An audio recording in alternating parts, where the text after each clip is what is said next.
back to Sledgehammer Horror, guys. I am Ken Sledge, and let's talk horror. Today, I'm joined by a person that's actually become a pretty good friend of mine, actor Richard John Walters.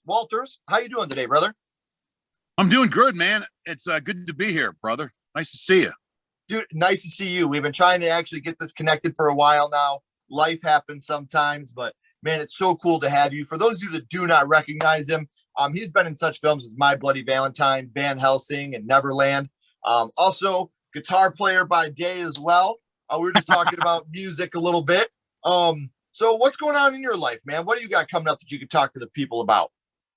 Right. So right now, like what I'm, working on, I have no film projects going, but I've always sort of wanted to do some comedy in my life, and I've always wanted to be a musician. So right now, I've been a lawyer for like 30 years, and I've sort of been on and off. After I went to law school, that's when I got into acting. But now in this part of my life, I want to do some singing. There's an artist, Skullboy. He's on Instagram, Skullboy, and he has a get together in Highland Park, New Jersey, on April 17th, and he has these every month. It's like a punk rock, oh my God, what's it called? Punk rock flea market with an open mic and some bands, man. You know what I mean? So I'm gonna try to cobble together a few songs and maybe tell a few stupid observations and try to be funny or something for half an hour. I don't know. So that's what I got going on April 17th. That's my next official entertainment. Yeah. Yeah. That's super rad, though. I think it's funny, man, that you're like, I'm a lawyer, but I want to be a comedian. It's like those are two things that I would never associate with each other. You know, I'm like the way that I've been a lawyer for 30 years, but I think it's time to try my hand in comedy. It's awesome. My legal career has been absolutely absurd. So maybe it should be comedy time. I don't know. I'll say you probably got plenty of funny stories you can tell just from that. Well, yeah. More about myself and my own antics probably than anything. I don't know. Yeah, that could be a whole nother program. I'm not sure about that. Well, dude, I would love to have you back. You are welcome anytime, man. I think you're one of the coolest dudes. I genuinely enjoy the conversations that we have. I do want to give one quick shout out real quick. Roger, one of my really good friends over at Slasher Pepper. He's the one that introduced you and I. So Roger, I do want to say thank you for introducing me to Richard. This guy is one of the nicest guys I know. And I don't want to get into too much specifics here just because of privacy, but he did a really big favor for me when I first met Richard, for a very good friend of mine, young friend of mine. And it meant a lot to him. A little buddy of mine, his favorite movie is My Bloody Valentine. And Richard was kind enough to do me a huge favor for my little buddy. So if you're out there watching, thank you so much. And I'm glad you enjoyed the video, my friend. And I know it was an honor for Richard to make it, buddy. So I hope you enjoyed it a lot. Right on, brother. Yep. So thank you, Roger. Again, thank you so much, man. You are the shit. We love you so much. So Richard, we kind of know what you got coming up. We know what you've been involved in with film, and I can't wait.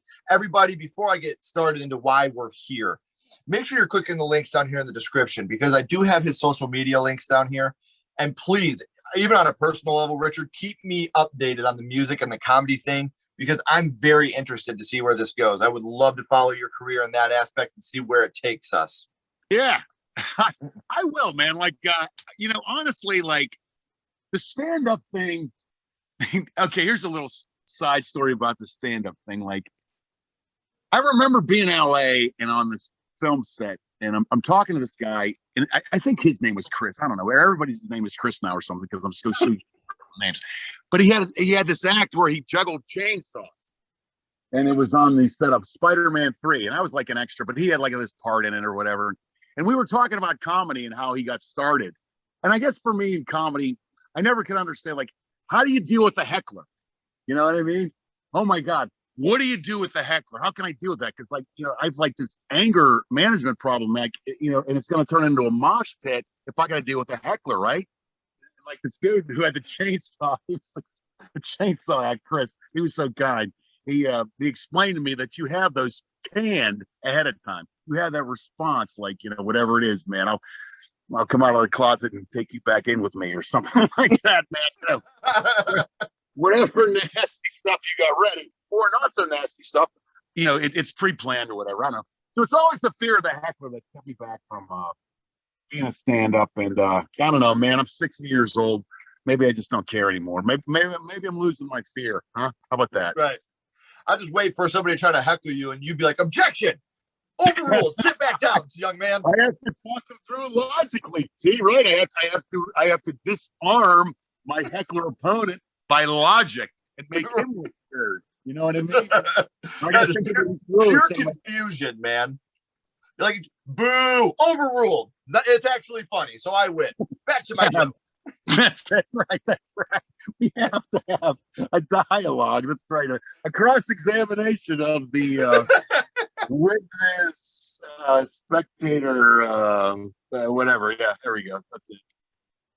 So, again, the reason I got into that, guys, is I want to make sure you're following Richard, so that way you can keep up with him. You don't have to wait for me to give you updates on him.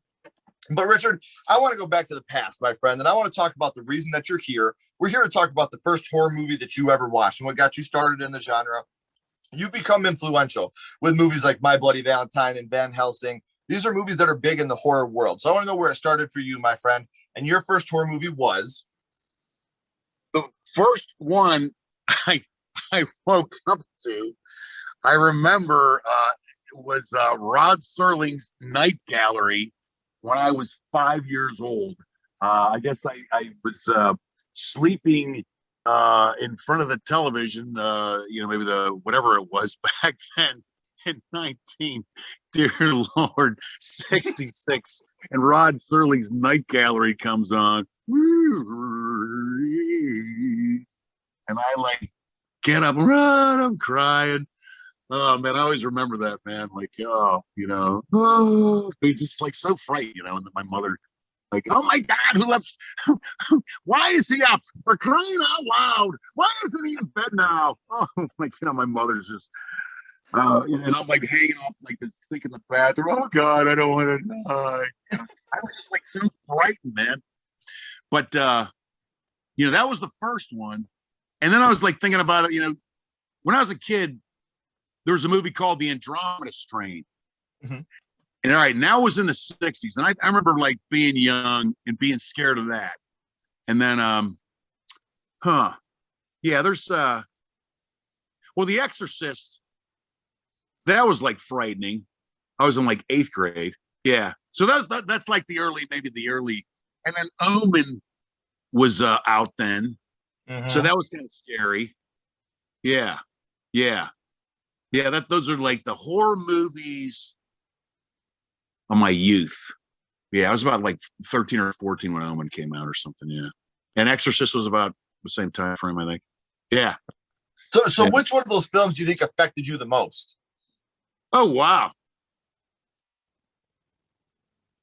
Well, I hate to go back to Rod Serling's Night Gallery, but I certainly remember that old moment where I'm hanging off the bathroom sink and praying to God, like not wanting to die. So yeah. I was just like that, that's a full-throated fright, dramatic, moment for me, man. I don't know, my memory bank. So I'd have to say the Rod Serling's Night Gallery was it. And, some of those were like really good too. Yeah. They still, they're a little cheesy now, but some still hold up, storyline. Don't know.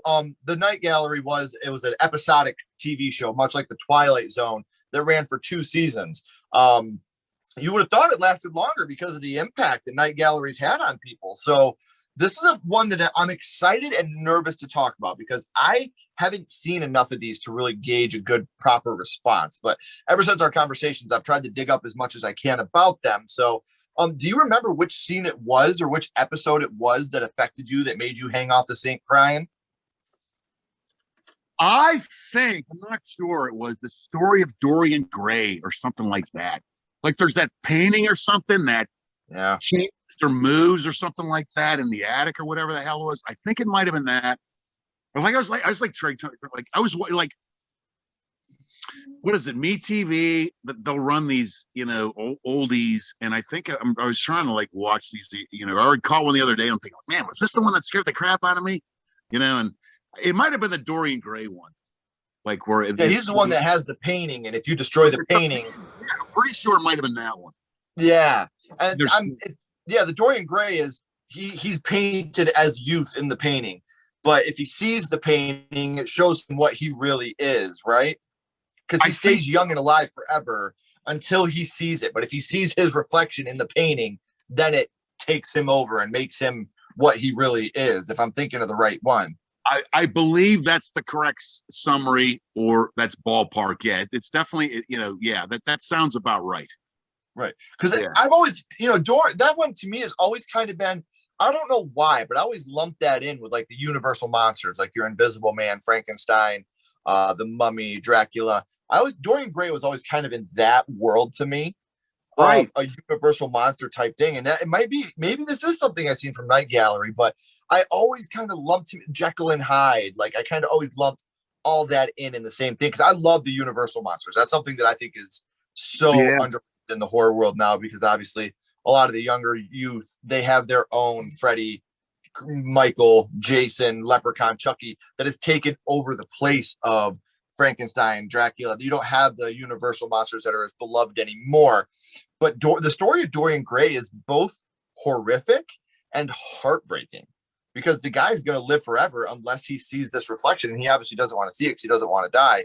But he's losing love and losing, and he finally sees that painting, and it just watching him fall apart into pieces is just something that's burned into my memory banks as well. Yeah. In the Gothic genre, I guess maybe you'd call that, or something. It's interesting. Yeah, it's fascinating and frightening, I guess, for a 5-year-old, obviously. Well, even now, when Gothic horror is done correctly, your Draculas and that Gothic feeling, I think is such a terrifying thought. Yeah, like I'm so bad with names and everything. Dracula, is Scorsese? Did he direct a Dracula? Do I have that right, or am I confusing directors when I talk about the classic Dracula? I know that Bram Stoker's Dracula, but I'm trying to remember who directed that. Gary Oldman was in. Oh crap! Here we go. I'm sorry. Wasn't there a Dracula with Gary Oldman in it? And I think it's Keanu Reeves. And Bram Stoker's Dracula. Right. Yeah. Okay. Yeah. I'm not sure you directed that. But that affect, that Gothic. Yes. Love it. I like, that's so descriptive, Rich. Thank you. No, but that atmosphere, the cobblestone walls, the drawbridges, and the fog, and the huge castle in the darkness, Transylvania. Right, man. That's like the whole Game of Thrones thing, right? Like that's why it got so intriguing sometimes, and the frightening factor of Game of Thrones or whatever, And I've always loved, and it's funny because we're sitting here talking about Universal monsters and Dracula when you were a part of Van Helsing, and Van Helsing is Dracula hunter.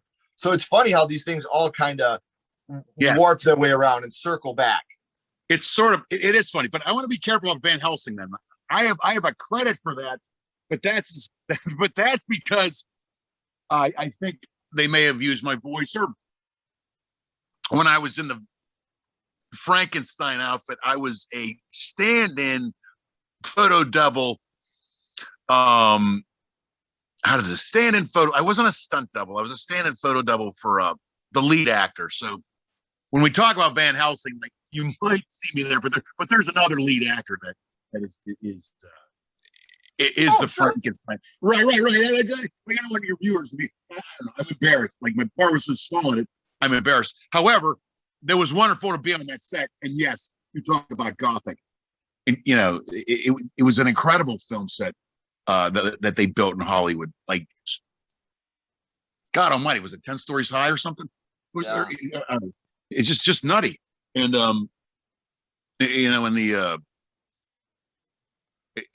in the sets, no, it's just a fascinating part of it. And I remember like working out some of the movement in Van Helsing for they had a CGI right where the where that creature was, whatever he was, I don't know. I remember like flying around, like doing some stuff. What are they put balls on you or whatever, and they got you in the middle of a room or whatever. They're using your body or whatnot for a lot right.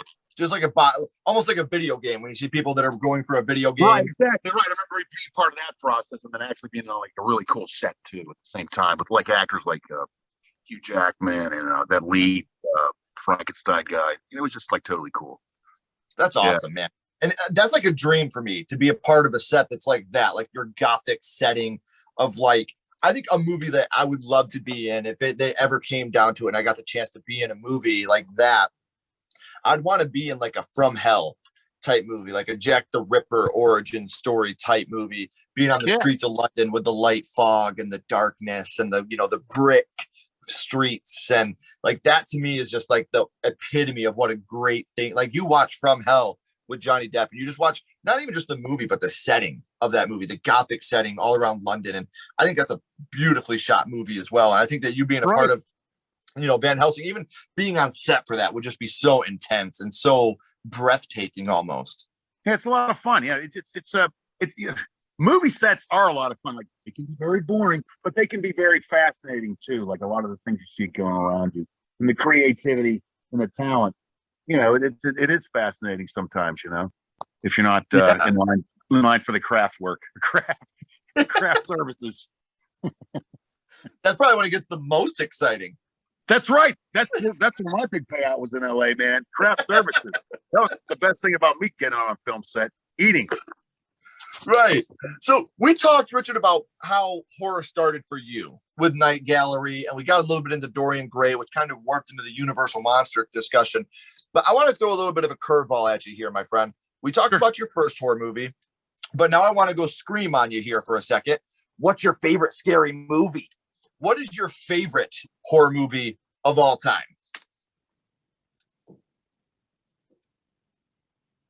It's got to be The Shining. I mean, I still like it. Slasher Pepper asked me this question, and I'm just going to repeat the same answer to you. I still got to go with The Shining because here's the name game again. I have to say this to everybody.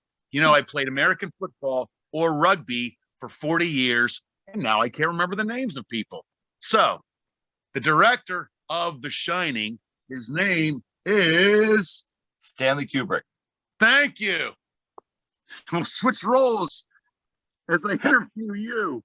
But anyways, I love Kubrick's movies. And then he does the horror movie, The Shining. And like,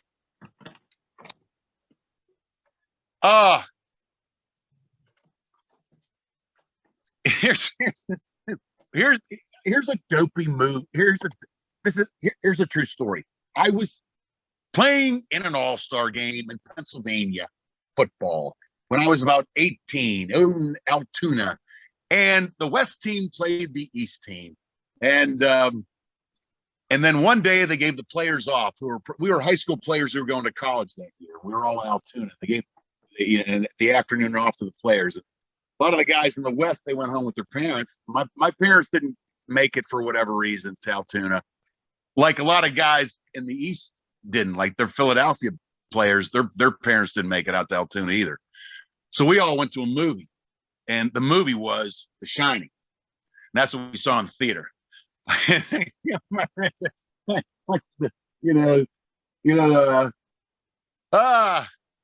There's quite a mix of youth from Philly, right? And football, and you know what I mean. It's quite a rainbow coalition. I was like the only guy. I was like the only guy wearing this West White shirt on a bus full of blue shirt and E-shirt guys from Philly. You know what I mean? Like, I don't know. I'm not saying anybody talked any shit, but you know what I mean. Oh yeah, you had fun. We had fun. We were kids. And we had fun, man. God damn, what a cool way to see The Shining. You know what I mean? What a classic. And it's funny movie. because The Shining has had a huge effect on me to the point everybody knows I schedule all my interviews ahead of time. All my interviews go in the Overlook Hotel logbook. Cool. Every interview I do. And every single episode has the key to room 217 sitting on the key ring behind me. It's here all the time. And right here, I got my little jacks that are just hanging out watching us. I mean, The Shining to me is very, very close to a perfect horror movie. I know you get the argument of Stephen King didn't like the movie as compared to his book. And you know what? That's fine. I respect Stephen King and I love Stephen King to death. That guy. Right. Sorry. I didn't mean to interrupt you. Go ahead. No, you're fine. But yeah, he's made me who I am. But that doesn't change the fact that movie is just fucking phenomenal, man, from beginning to end. Right, I was going to say, who cares? Put all your other Stephen King movies put together. They're not even as good as The Shining. Kiss my I can't disagree. Like That's The Shining, man. Up here, man. As we say in Pittsburgh, man. Shining. Yeah, and then the girls, right? And we were talking about the room, and then I was just like thinking about the beautiful woman he wants, like Nicholson wants to like get in the bathroom, and then she turns out to be the old lady. Oh man, it's like craziness, dude. And like one of my favorite scenes of any film ever. This is in my top 5 favorite scenes. Is when he's walking up the stairs with Shelley Duvall. You know, I'm not gonna hurt you. I'm just gonna bash your brains in. I'm gonna bash them right the fuck in. Like I love that shit. That shit is like you could have a whole acting class just watch from when he walks up to her on the typewriter to where she hits him in the head with the bat.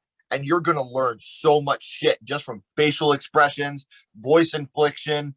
Jack Nicholson, he's a monster, man. He's amazing. Yeah, it's like, and then you can teach acting, and then there's that which is Jack's charisma and individuality. Like I'm almost like I don't even know, but I'm sure he made that fucking line up. Here's Johnny. Like, oh yeah, I guarantee you that was fucking spur of the moment, and he fucking made that up. It absolutely was totally improv, and they totally left it in the film, which I think is brilliant. Well, because that whole scene, he was getting frustrated. That's right. That's what you're he was getting frustrated because he kept chopping through the door. Make it bigger.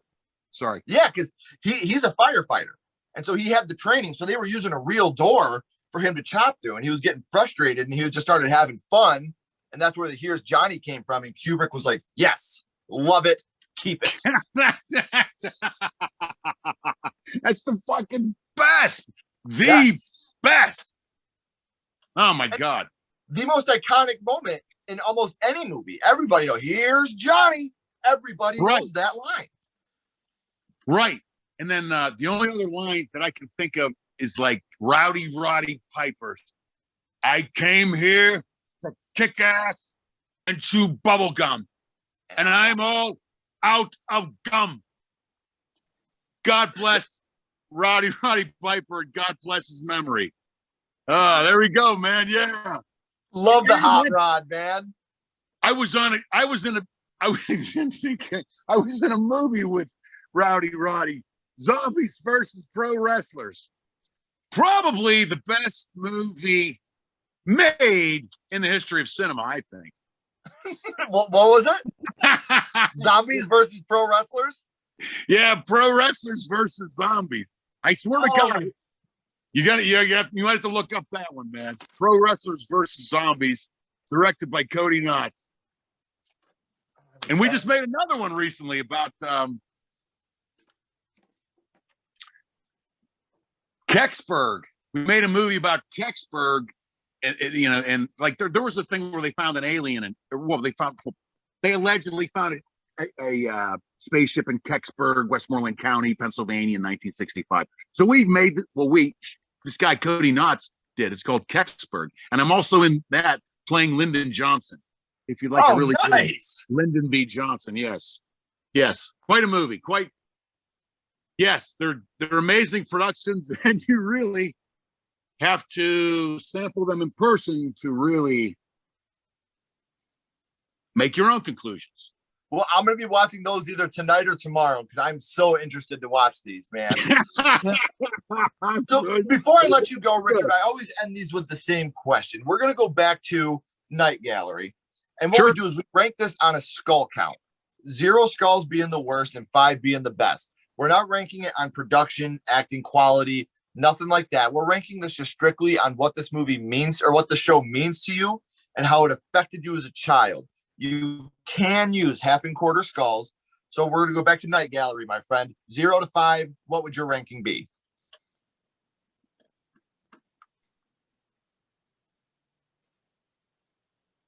I'd say 4.5. If it makes you cry hanging off the sink, man, that's got to be up there. I think it's like a 5, actually. When you put it like that, like I'm hanging off the sink crying, God, I don't want to die. God, I don't want to die. I think we got to go 5. You're right. You got to go 5. I don't think I've ever been affected as an adult like I'm hanging off the seat in the movie theater. God, I want to die. You know, I get out of the theater, right? I'm not hanging off the seat. Crazy. But now I kind of want to go see a horror movie with you just so I can see this happen. I move around a little bit, you know, I get a little shaky. I don't know. Oh man, this has been a blast, man. I'm going to bring you back. We're going to have you on another segment that we do called Didn't See That Coming. We're going to have you back because I genuinely enjoyed this. I had so much fun. Don't go anywhere though, man. I got a couple more questions to ask you. Got something I'd like to talk to you about. Everybody else, as always, keep talking horror, stay what you are, and we'll see you guys soon.